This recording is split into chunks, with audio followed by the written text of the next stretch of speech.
ဟုတ်ကဲ့မင်္ဂလာပါရှင်ညီမဒီနေ့မှာတော့ဗောနော်ဒီ B828 ဆိုတဲ့ SIM router လေးရဲ့ Wi-Fi နာမည်လေးနဲ့ password ချိန်နေကြောင်းလေးကိုရှင်းပြပေးမှာဖြစ်ပါတယ်ဗောနော်အရင်ဆုံးညီမတို့ Wi-Fi password နဲ့ဒီ username ချိန်မယ်ဆိုလို့ရှိရင်သူ့ရဲ့လွှင့်ထားတဲ့ Wi-Fi နဲ့ညီမတို့ကအရင်ချိန်ရရဗောနော်ညီမကမချိန်ရသေးဘူးဆိုတော့အခုလောဆယ်ချိန်လိုက်ပြီ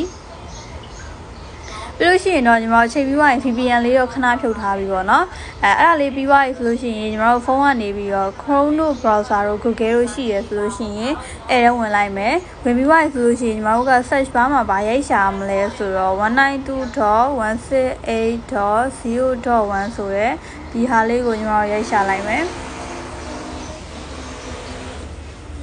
အဲ့ဒီမှာသူက username နဲ့ password ဆိုပြီးတောင်းလို့ရှိရင်စိတ်ပူစရာမလိုဘူး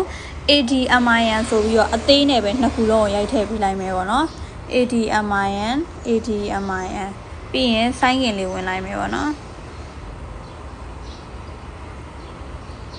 အဲ့ဒါဆိုလို့ရှိရင်ညီမတို့ဒီ skip လေးကိုနှိပ်လိုက်မယ်နှိပ်ပြီးသွားပြီဆိုလို့ရှိရင်ညီမတို့ကအပေါ်ကဒီအပြရောင်ဘားတန်းလေးကိုတစ်ချက်ဒီဘက်ဆွဲလိုက်မယ်ပေါ့နော်ဒီမှာဆိုလို့ရှိရင်ညီမ wireless ဆိုပြီးတော့ရှိရဲအဲ့ဒါလေးကိုတစ်ချက်နှိပ်လိုက်မယ်